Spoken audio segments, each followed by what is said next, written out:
Good morning. You're listening to Central Wisconsin's 24-hour information station, AM 1320 WFHR. It's time now for the Morning Magazine, brought to you by the Riverview Hospital in Wisconsin Rapids and Comfort Air Heating, Cooling, Plumbing. Now, with the Morning Magazine, here's Carl Hilke. Thank you, Jerry, and good morning, everyone, and welcome to today's show on AM 1320 as well as on the web at WFHR.com. We also welcome our friends at River Cities Media who are digitally recording this. Jesse's here and doing a fine job to try and make me look somewhat presentable on your television. It's time for our monthly visit with Wisconsin Rapids Mayor Zach Vruwink, and we invite your participation in our conversation this morning at 424-2600 or pound 1320 on your U.S. cellular phone. With that, we welcome the mayor of the city of Wisconsin Rapids, Zach Vruwink, and we have some interesting things to talk about this morning. Good morning, sir. You have a full program, I'm sure, Carl. Yes, we do. Well, we might as well get right to it. Last night, in a surprise, Common Council says we're not going to annex the land that Aspirus wanted for their expansion. Afterwards, Aspirus says, okay, we'll just move the expansion to the village of Buren. My question is, what was accomplished? It's a really good question. It's a valid question, Carl. It's a difficult situation for a city leader like myself because, the annexation votes require a strong majority, the 2/3, a supermajority of the council to support, so 6 of the 8 to support it. As we saw with an annexation request for housing development not too long ago, maybe about a year ago on A Street, that those developments really are on the whim of the council or 1 or 2 members of the body. So very difficult situation. I think that the majority of the council would support a development or an annexation request, but just not enough to allow the development to occur. 3 alderpersons correct said no, and it was an emotional plea. But I guess, and I invite, if you were someone that were against this annexation, I'm going, what have you accomplished? The development hasn't stopped. It just moved down the road. Yeah. Well, specifically on the land, the reality is that land will never develop unless it's in the city and the city services are provided to it. So while there might be debate about its final use, in this case Aspirus's request, if we're pro-development in the community, support the annexation, allow the land to be annexed to the city so city services can be provided to it, thereby allowing for development, whether it's a strip mall or retail development or any other professional services. It just doesn't make any sense to deny the annexation of property into the city of Wisconsin Rapids. But to your point, now that it goes to my counterpart, John Evenson and I had a conversation last Thursday about the possibility that this would occur, and I really wanted to validate that because Aspirus had made the promise to us that if Wisconsin Rapids the city council decided that it wasn't appropriate to annex the land, that they would in fact move to Buren. And there was a comment made that it was a threat, and I don't think it was really a threat at all. It was a promise. It was a plan. It was part of their. It was part of their plan. It was a promise that they had made. So to feel it as a threat, I think there were other threats made last night, unfortunately, that were not in the spirit of the community. When we talk community and working together and supporting each other and supporting the community. There were other threats made last night about what's spent in the community and what may not be spent if this is allowed, and that was really more of a threatening comment that, from my standpoint, than the other. But no, the Village of Buren obviously will have the opportunity to hear this request. Aspirus had formally made an option to purchase the land in the Village of Buren Business Park, or the Wood County Business Park, I guess they call it, right on 54 near Altenburg, across from Altenburg's and near Donahue Supersports. So obviously they're very pleased that they've got an interest and investment in their business park because they've made a significant investment in getting the utilities out to that park. And it sounds like obviously they'll have to hear the request and approve it, but we'll see. Time will tell. Okay, but like I said, I just don't get it. I mean, you throw away. I have nothing against Riverview Medical Center. They help sponsor this show, and they do a fine. And we want to talk about their announcement from Sure. I was hoping to be able to talk about, wow, Wisconsin Rapids is becoming a kind of a medical center. Mm-hmm. But now we got this, and I don't like this in terms of the image for the city, what it sends out to anybody that's coming to our city and wants to develop something. Mm-hmm. Right. I don't think this is a positive. To that. There's no way, no two ways about it. I mean, the calls and the emails I got this morning were very much to the sort and to the effect that people are very disappointed of the third order effects, because the headline reads that the city denied an expansion, right, or something to the sort. And that message translates well beyond our community boundaries. And when people are considering our community for an expansion, if they think that their expansion is going to have to be decided, their fate is based on the city council decision, I think there's obviously apprehension in that. And so I think if the land is not in the city in the future, developments, as people pursue developments on the fringe of the city, they better make darn sure that land is in the city before they pursue their plans to the city council. Because ultimately, you've got members of city council who believe that they're in the business of regulating business. And I struggle with that. I really do. Yeah, well, do you want jobs or don't you want jobs? Do you want investment or don't you want investment? Yeah. That's a simple question. Mm-hmm. Well, and I think, I'll make a comment. You brought up Riverview, and I think, Riverview has served this community exceptionally well for 100 years. There's no doubt about that. They've communicated to us they're in an outstanding financial position. A rating from Moody's. Obviously, they're sitting on a very strong financial position. Plus, they've invested in the UW Cancer Center, something that it was essential. They recognized an opportunity, and they sought the opportunity in the same way Aspira sought the opportunity in our community. Plus, they've grown their women's health and OBGYN programs. They've made the facility investments in the tower, and really, I think, position them for growth for another 100 years. I just don't buy the fact that competition will put somebody out of business. In addition, they've announced the planned partnership with the YMCA, something you just referred to, that will add a new dimension to the care they provide our community. Local decision-making positions them very strongly as well, because they can innovate and be much more nimble than a corporate entity. And I think that care in this community will always be top-notch because of that check to the balance with Riverview Medical Center, and quite frankly has the potential to continue to improve. I would also add that competition and duplication are a fact of life. When Aspirus Doctors Clinic built where they did a number of years ago, and the city agreed to site them where they're presently located, Riverview responded to create an urgent care and a walk-in, and so there was duplication there. I mean, you can go down the list of who duplicated what, and Oconomowoc was a community that experienced the identical situation. Aurora Medical Center, Aurora Health System decided to have a presence in that market. Well, ProHealth, who is a community hospital down there, now has been able to survive and thrive because of the competition from Aurora. So to use the argument necessarily that they'll be put out of business because of this, I think is a difficult position for the city to get in the middle of. And unfortunately, because the annexation, we became the target. Yeah, and that's not, you're right, that's not the role of the city. And if you want jobs, like I said, this goes beyond just this annexation or this project. Yep. It makes a statement about this community. Mm-hmm. How open is it to business? Mm-hmm. How open is it to new development? Mm-hmm. Mm-hmm. And that, the message those three older persons helped send is not a good one. Right. I don't think so. I mean, because if I'm a person looking at Wisconsin Rapids, I have second thoughts this morning based on that. But let's talk about the announcement, a very unique one, the YMCA Riverview announcement last week. Your thoughts about it? It's going to be a beautiful facility, unique arrangement. It seems to be the way healthcare is headed, an emphasis on preventive versus reactive care. Mm-hmm. Okay, but we got our first caller, and again, 424-2600, pound 1320 on your U.S. cellular phone. Good morning, you're on the air with Mayor Vruwink. Yes, on that subject with Aspirus, I was just sick when I read those headlines this morning. You talk about Wisconsin Rapids growing, it's never going to happen. We just have too many people that are just turning down everything that comes up. They just decide it's not good for Wisconsin Rapids.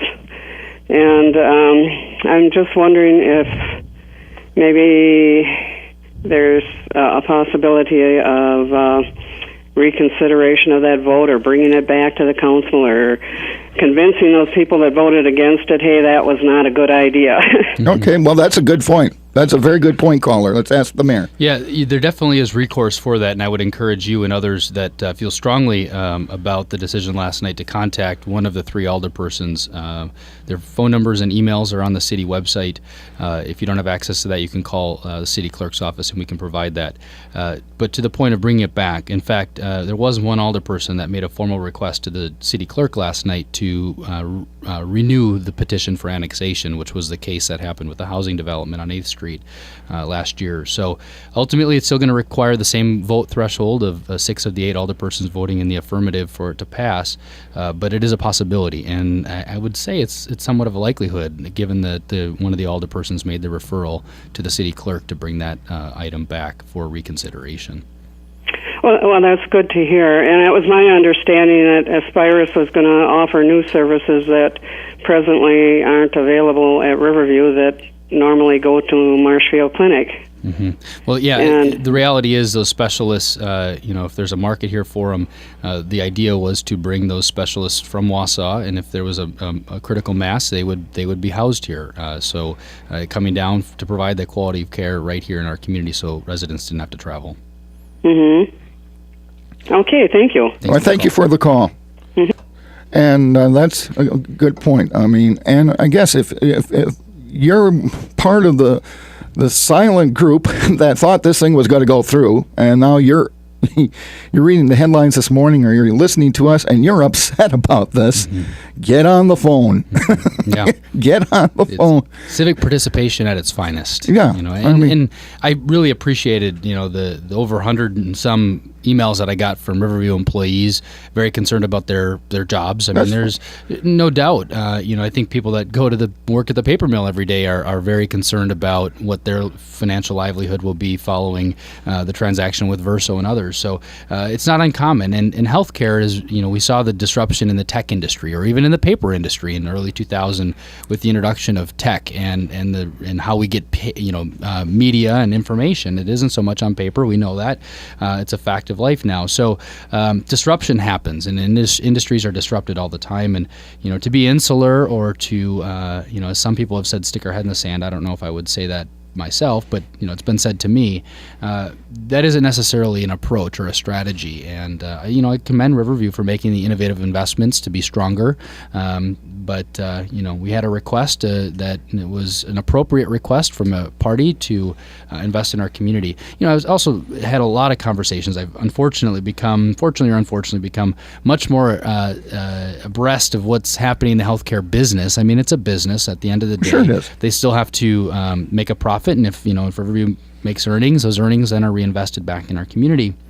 But, there's so much alignment happening. You look at ministry. Well, ministry's headquarters, the shots are really called out of St. Louis, right, in that area, because they're aligned with Ascension. So, I consider what's the spectrum of what this could be. Who's next? If Aspirus isn't going to, capture the opportunity here, would somebody else capture it? And would it be somebody that is truly corporate, truly outside of the state? I mean, that's where you start getting, it's the lesser of the evils, maybe. You get decision-making out of Wausau, or you get decision-making out of Kansas City or some places in St. Louis. So I compare it, and you and I, to the glory days of the paper industry. And this town thought it didn't need any other industry. Mm-hmm. Well, guess what? It did. Mm-hmm. We should have learned from that. Diversification is critical. Yeah. Diversification is critical. You can't build an economy on one sector or one industry, or the supply chain of that one industry. And I think that's a very valid point, and a lesson learned that some of us have learned, and others need to continue to learn as we move forward and try to support opportunities that may come in front of the city. The Riverview Y announcement before the caller, as I said, we're going into, in medicine, more of a preventive approach. We're going to prevent disease from happening in the first place, and this looks like a marvelous partnership. And it really is. And with all that complex, now that campus is going to be first rate, which is one reason why I don't think they can compete with anybody. Mm-hmm. So I'm not worried about. I would say that to the fine people that work at Riverview. Mm-hmm. Just keep doing what you're doing and doing it like you do. You're going to be fine. Mm-hmm. Yeah. Well, as you said, the shift to preventative care and that sort of wellness component of healthcare and healthcare delivery. I mean, healthcare reform has really brought that to light, and saying that it's much cheaper to keep people healthy than it is to fix people when they're sick. And I'm all for that. I think that's a great thing. I think the Affordable Care Act and healthcare reform did is that component of it is a very good thing, because at the end of the day, we want a healthier community. If we have to not visit people in their hospital and I can visit my grandparents and family members in their homes, we have a much better quality of life. So the YMCA announcement and the partnership with Riverview, it's really a perfect marriage, really, if there was one to be made in the wellness care and treatment of our community. So very pleased to see that those two entities came together, and again, a testament to Riverview's forward thinking and innovative nature, that they recognize that in order for them to continue to be competitive, they need to look for new ways to partner. And I'm very excited that the YMCA also brought this to their request and to consider it. So yeah, from a new facility, obviously we love to see new construction and new investment. There's, from an economic standpoint, there is a benefit here because of the contractors and the work that's going to be performed during construction. In addition to, obviously, Riverview's additional services like the growth in the walk-in and the urgent care and rehab and some of the other services they've got planned for that. So no question, it's a good thing for the city, because as we look to attract and retain young adults and families, one of the things that's come up commonly is, where do people spend their time when they're not at work or when they're not at home? And while we've got beautiful parks and rec system, this is just yet another enhancement in that regard. Well, we've talked about this before on this program. Some of our younger company. Well, we got another caller, so I'm going to let the caller have their chance to talk to you, and then I'll get back. If I don't forget it, I get back to the point I wanted to make about that, about young families, young professionals, and the like. But good morning. You're on the Morning Magazine with Mayor Vruwink. Good morning, Mayor. Good morning. Hey, this is an excellent opportunity for the town of Grand Rapids and the city of Wisconsin Rapids to kind of share services of it. I think it's an excellent opportunity to sit down and talk about it. Just because the land is not in the city of Wisconsin Rapids, and it was rejected not to be, I think maybe there should be some discussion that way. Mm-hmm. That's an interesting alternative. Yeah. I mean, it's the community is going to benefit by it. Mm-hmm. Why not like the Fox Valley Mall and stuff like that, where they got together just on a project of building a mall in a township, and contributing to part of it was the cities of Appleton saying, we'll share these services. So I mean, it's a thought. Mm-hmm. Mm-hmm. I think it's a great opportunity, and I hope that leadership of the town of Grand Rapids would agree that it's time for the region to come together, both the city and the town, to recognize that if we're going to promote growth, we need to come to some consensus on these things. I mean, I was at the meeting where people got up and spoke about it, and all I could think of is there's 17 acres from the town of Grand Rapids again. Mm-hmm. I mean, we lost 17 acres to the village of Buren for their park. Okay. It was annexed. Mm-hmm. So and the tax base goes to the town for 5 years, or at least the existing base, yeah. which is important to know. Well, we want it after the building is built. Of course you do. Okay, just a thought. Thanks for the call. Thank you, Bill. Mr. Clint Denning, who serves on the Grand Rapids Town Board, Mm-hmm. and that's a thought. Mm-hmm. Well, turf and territory, unfortunately, have preceded a lot of these discussions and debates regarding development, and particularly because of annexation and city services. I'm all for when we can collaborate to compete. If collaboration allows us to be more competitive. In this case, as Bill suggested, maybe providing services there without needing to annex the land. sure, there might be an opportunity. I don't see any benefits to keeping land in the town in this particular instance because, what services is the town providing? The city has to provide fire and police and water and sewer. Well, I think a lot of us were even surprised that land wasn't in the city. Right. I kind of assumed that whole thing was one of the three islands when we look at our map. I've got the maps on my wall in my office, and it's a little bit disturbing because you constantly see these white donuts, these donut holes, really in the city. So, well, maybe this should be an alert too to take an overall view of that. Right, the boundary agreement, right? Yeah. And I'm surprised Bill didn't mention that, and he's brought it up before. Would we be receptive to discussing a boundary agreement? Absolutely, especially if it promotes future development and growth for the region. Okay. As I was going into before we got Mr. Clendening's call, companies like Renaissance Learning have been openly saying we're having trouble recruiting techies for our jobs here. Mm-hmm. This can help in terms of them being able to recruit. They can say, listen, want to see a first-class health facility or with a beautiful wine gym and all the fitness equipment your employees would ever want, or you. Right on, and studies show that millennials and people of the sort that would be vying for positions at a place like Renaissance or others that are looking for that skill set or that talent, wellness and recreation are above all, right? Not taxes, not cost of living, but recreational opportunities and wellness. And this will be, no question, something that will be a marketing component of their efforts, I'm assuming, if we're talking Renaissance or others, as they look to recruit and fill those positions from people that may not be in this community or may not have the skills to seek the positions in the community. And I think we can't take our foot off the gas in that regard. I mean, there's a lot more opportunity with housing in the center part of our community downtown, development along the waterfront, that will also enhance the heart and the soul of the community and ultimately play to those people that may not be living in this community or choosing not to live in this community because we don't offer it. Whereas a lot of the communities where millennials are gravitating to, which are larger cities, not rural cities, is because of some of those components. And this is just one such example with the Riverview and the Y coming together to build the new YMCA in the city of Wisconsin Rapids. So we're very, very pleased. And we're going to continue this discussion, but we have to take our first break this morning. You're listening to the Morning Magazine on AM 1320 and also on the web at WFHR.com. We also welcome Jesse from River Cities Media, who's digitally recording this. They don't use videotape anymore, folks. It's all digital, which means I look real good on your flat screen TV.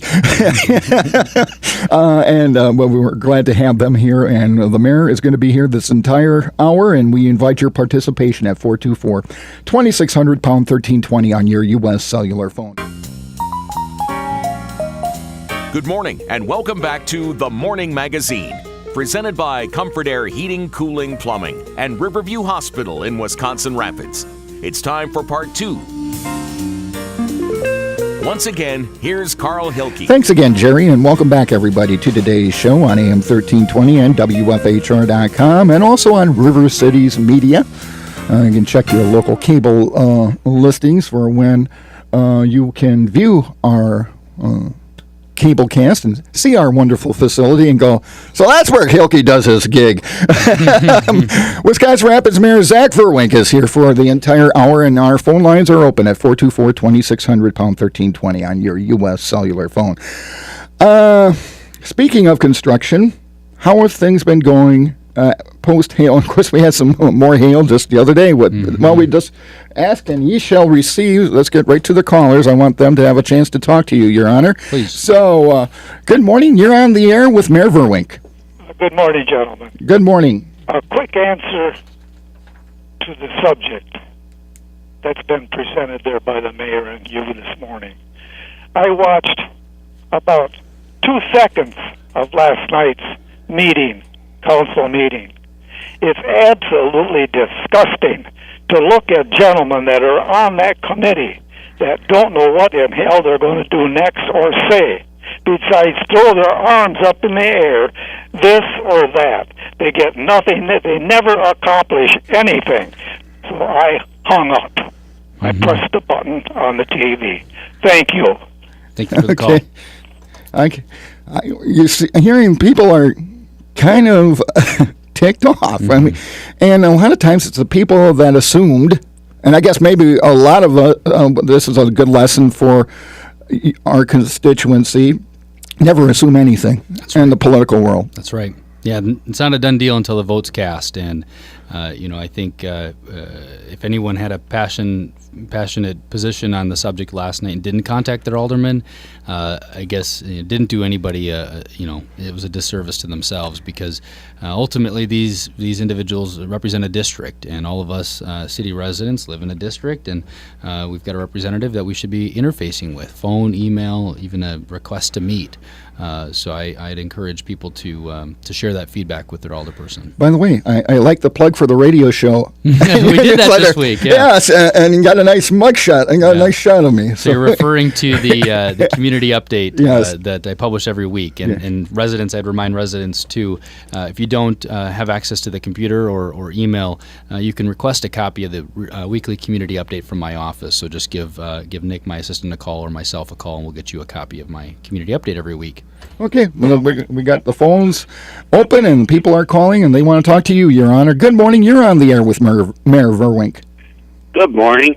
I spoke with you last June about the intersection over by Meade School, putting up four-way stop signs there, and I was just wondering if anything has been done about it. I was in that area yesterday, and some car came down.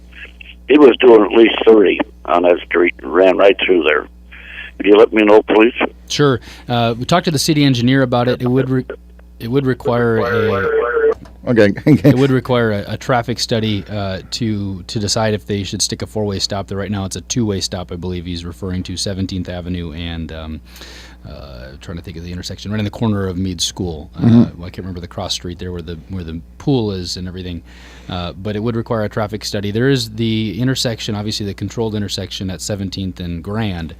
So to have another four-way stop, another block in of the city engineer's position, it would have to be referred to the Public Works Committee for them to decide if they want a traffic study. But it was discussed and nothing has been decided. What would be your suggestion for this gentleman if he feels passionate about it? To make a formal referral? Yeah, he can make a referral to one of two people after I discussed it with the city engineer. He could also discuss it with the city engineer for more of the technical explanation from the engineer, but would be a referral to Tom Rayom, the Public Works chairperson.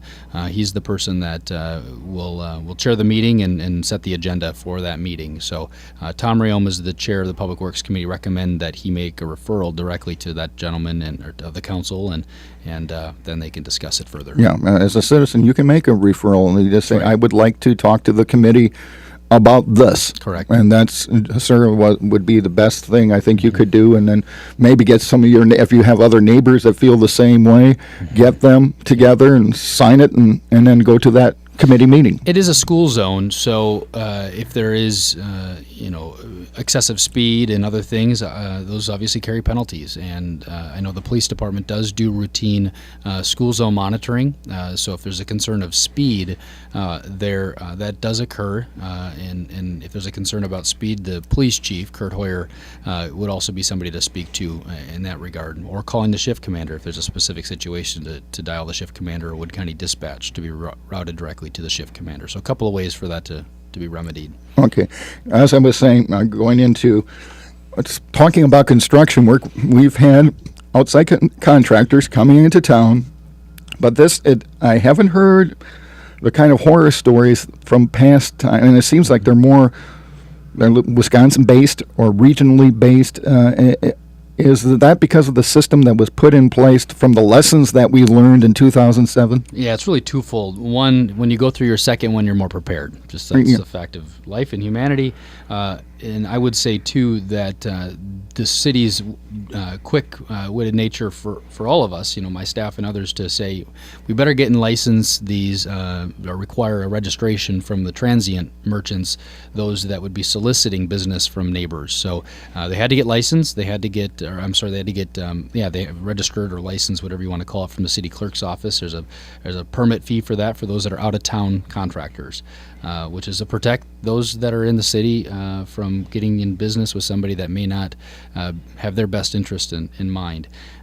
But having gone through this in 2007, it's not obviously as severe, so there's not as much work and severe nature. I think this time people recognize they don't need to get their roofs done tomorrow. They don't need to sign a contract tomorrow with somebody. They can delay this, and in many situations probably get through a good winter without having to do a lot of the work.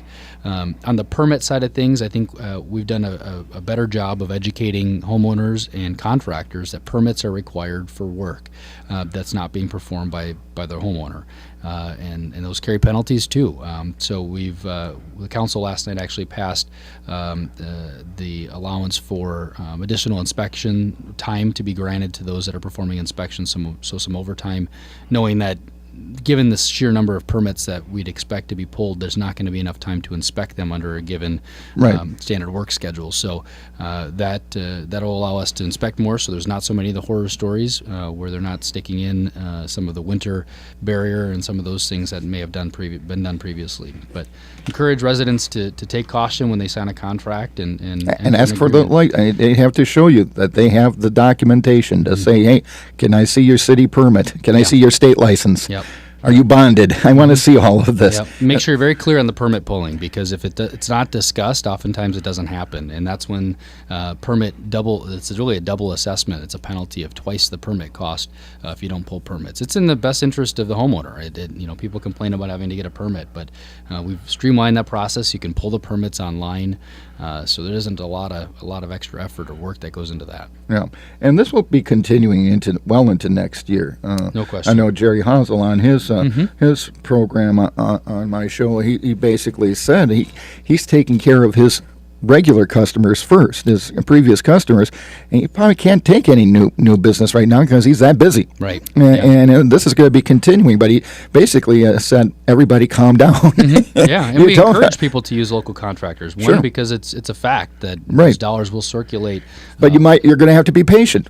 Right. Your favorite local contractor might not be able to get to you right away. Yep, and that's okay. Again, a lot of these repairs they're not of critical nature like the last hailstorm with the significant size of the hail. I know personally I'm in no hurry to get it done. I know it needs to be done, but don't need to jump the gun and sign with somebody just because they tell you they can get it done next week. That's right. Yeah, if they're trying to pressure you, that should set off fireworks. Yeah, I think the marketing and such from those that are maybe more the transient or out of town, quote unquote, has slowed. People recognize that they don't need to make the decisions right away. Okay. Other highlights from last night's I'll make meeting. one quick comment on the hail piece. There was some discussion about what's going to happen with city buildings, and I know if there's contractors listening to the show, we're still assessing to what extent work or the hail affected city property and city buildings. We do plan to put that all or some of it out to bid. There are some legal requirements. If it's maintenance work, some of the bidding requirements don't come into play, but we can still choose to go that route. So more information will be coming on that.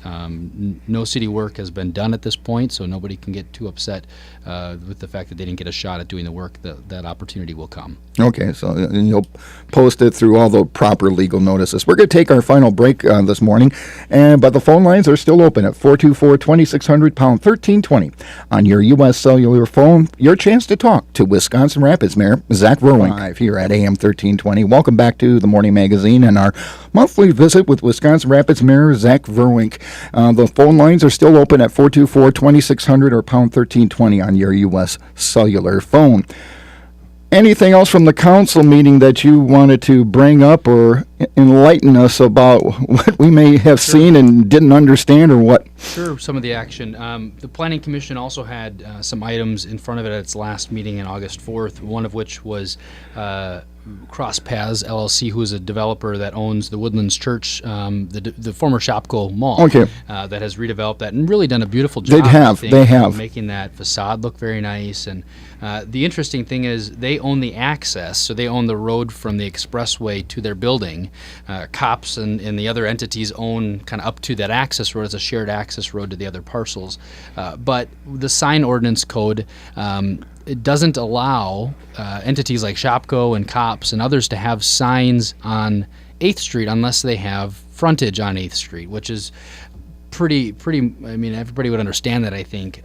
So this situation was because of all the signage that is on the existing pole. So this is next to Hardee's, between Hardee's and the Shopko Plaza Mall, the Shopko 2, I guess, whatever they call that, Plaza Mall, there with the strip mall, that we had to allow them a variance to put up more signage on that pole. While it's going to be cluttered, I think we can agree it's going to be nicer than having yet another pole sign in the vicinity. So that will allow them. They've got a national tenant very interested, and one of the requirements of the national tenant is to have signage right on 8th Street, which makes sense. So we allowed for that variance, or that amendment to their development to occur, so that they'll be able to get additional signage. So we're hopeful that that'll help them in their search for the national tenant, or the sign, getting the agreement signed with the national tenant to locate in that mall between Shopko and Cops. Okay. That was one other decision. There was another annexation request from the town of Grand Rapids for another near the Rosewood subdivision on 16th Street from Steve Clavine, who's been developing that land over in that area. I think very beautiful development, and very pleased to see that there's still demand for that. Some other big stuff that I felt was equally as important as some of the other stuff was the council passed unanimously, we saw a unanimous vote to support a resolution of public aquatics facilities. And as we talked with the Riverview, the YMCA piece, there may be a perfect opportunity here for the city to consider how it may partner in that development of the YMCA in the city. And so I presented that resolution to the council really to get their affirmation that aquatics facilities, public aquatics facilities to the residents are important. That while we talk about what may or may not happen with the Mead Pool, that the residents understand that we're still committed to learning and finding a way to create aquatics facilities for our residents. And then they also discussed the formation of a pool ad hoc committee where members of the city council will sit with myself and some city staff and others, maybe from the school district or the Park and Rec Commission, to walk down the path of how much does our existing city pool, remaining one city pool, get used. And the other components to that is what are the upgrades and the investments that need to be made? Can we afford it? Does it make sense? Some of those pieces. And then ultimately, how do we get residents involved in the process? Because I feel very strongly that if we've got residents' voice at the table and heard, where residents are being heard in the discussion, then we can have a facility or something that we all will be very proud of. Is this something where we might want to, down the road, involve, say, like the village of Port Edwards or town of Grand Rapids, other communities? Yeah. Because, like, for instance, Port Edwards is facing the same thing with a very aged pool. Yeah, my position on that is absolutely, we're more than willing to let people join the committee. We're not going to let it stifle progress by just forcing people to the table or forcing people in the collaborative to yet delay the process is not going to be something I'm interested in. The city will lead, and the city will find a thing that's going to service residents. But if others want to participate, more than willing are we open to that. Let's get back to the phones. Good morning. You're on the Morning Magazine with Mayor Vruwink. Well, I was thinking about the same line about the swimming pool. Nikusa doesn't have one, and Ports is in bad shape. And then if the Y at Port with their swimming pool was to close, is that pool in any shape to be maybe utilized by 3 communities or 2?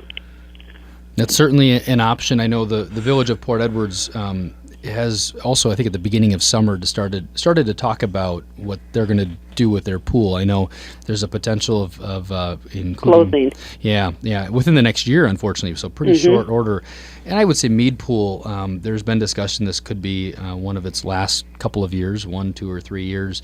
I believe it would open again next year. We're not having any indication it wouldn't open next year, but it's close, and we need to decide that. I don't think the communities would take the whole Y building, but the pool is maybe has some kind of use. And I think the YMCA board is talking about how they can repurpose those buildings, if they do close the facilities or... And we should mention that, and we had their director on here last week during the Riverview Medical segment. That has not been determined yet, what the future for Port Edwards or Correct. Rapids even. Right. Exactly. Yep. So Yeah. there may be opportunity. That's a good suggestion.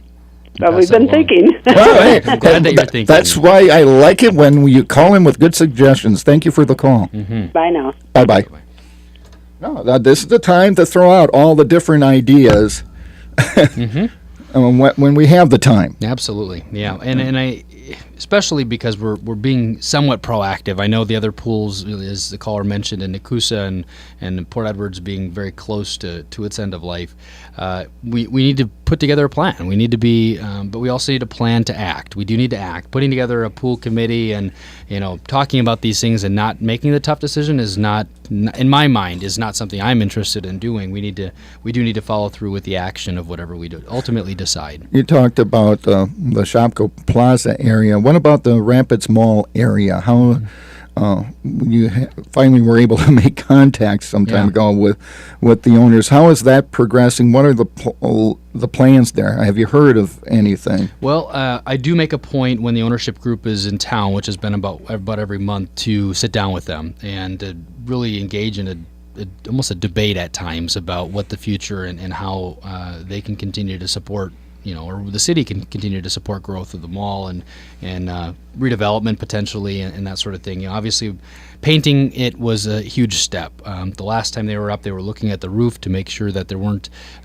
some roof repairs. I mean, a lot of that is original. The mall is 30 years or so old, and so it's in a position to now need some of those capital upgrades, whether it's electrical system or HVAC or roof. And obviously, we're seeing the paint.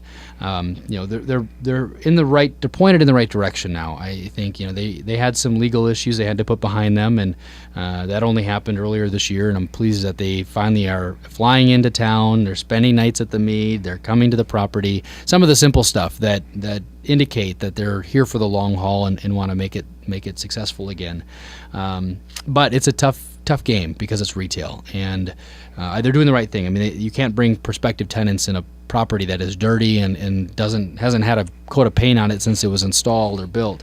So I'm glad to see that those things are occurring. Okay, and what about the site out on the east side of town? The state, we had that big announcement from Weedick and everything else. How's that going? Have we been getting? Haven't had any requests on it. As we talked at the top end of the show, it's how does the city react to potential decisions and opportunities?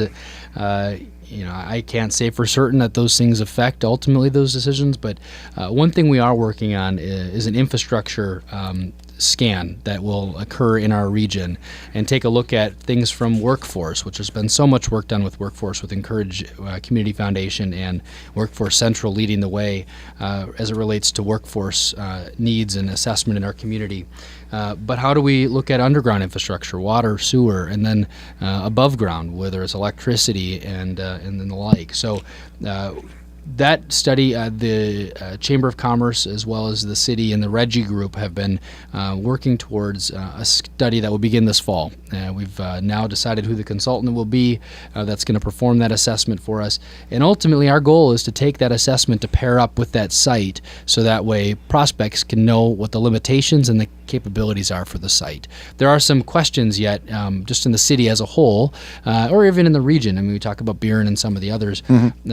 What are the limitations of our area? How can we then work to fix those limitations to become more capable? That goes along with that GIS right on.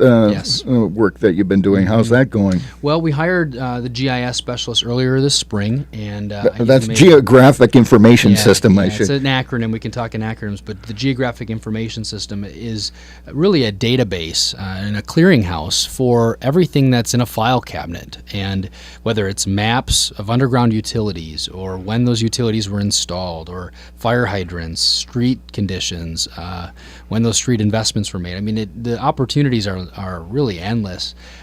So we're very close to rolling out a public and an internal GIS interface. What that means is it's essentially a website where people will be able to go and manipulate information. So and to be able to see it as opposed to showing up to City Hall. So if you're a developer very interested in a tract of land, but you don't know where the utilities come in or what size those utilities are.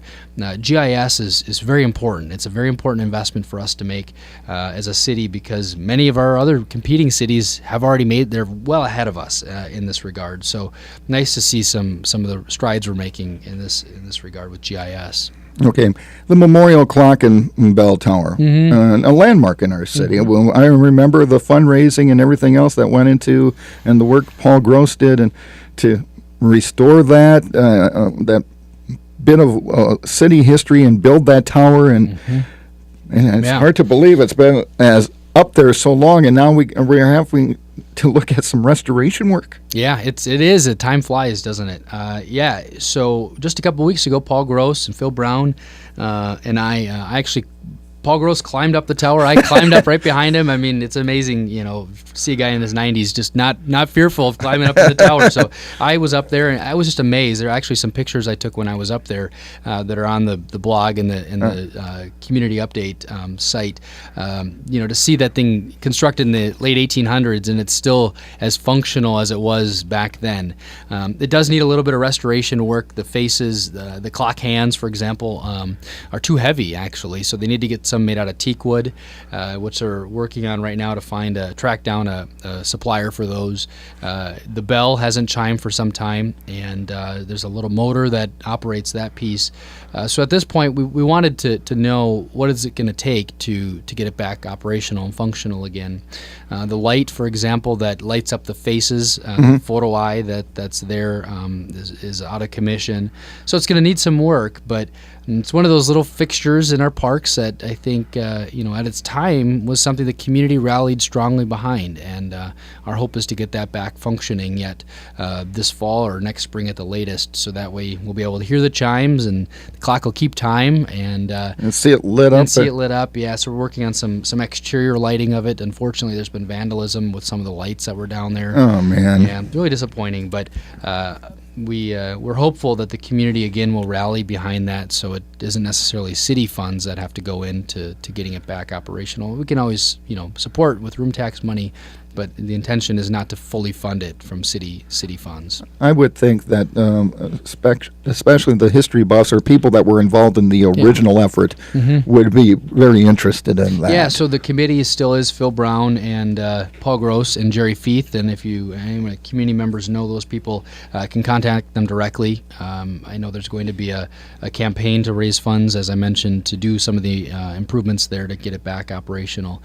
We're pleased that we're pleased that the project is finally coming to completion as it relates to the roundabout and the adjacent rec trail. I'll tell you, even just this week, there was a sprinkler that was turned on and blew through the rec path. I'll tell you, that has been the most frustrating project because of the amount of contractors involved, and they're out-of-town contractors, so trying to get them back to town to finish the job isn't easy, especially when you have a monopoly of paving companies. There's one company that does paving, and you're at the mercy of their schedule then, and so things don't get paved as quickly. We saw that with the project over by the post office on 4th and Oak, and it takes ages almost to get these things done. No. Well, we've had a very interesting discussion, and again, if you're someone who's frustrated with last night's vote on the annexation involving the proposed Aspirus expansion, which now appears headed for Buren, give the older people that voted against it a call. That's your right. That's right. Or give my office a call too. 421-8202 is me direct, or 421-8216 is Nick. Obviously, if I'm on the radio, I'm not in my office, or if I'm in a meeting, I'm not there waiting for the phone to ring. So leave me a message. If I don't answer, I will call you back. Otherwise, reach out to Nick directly as well. Okay. Thank you, Your Honor. We'll talk to you next month. All right. Thanks for having me, Carl. And with that, we'll wrap up the Morning Magazine. We'll join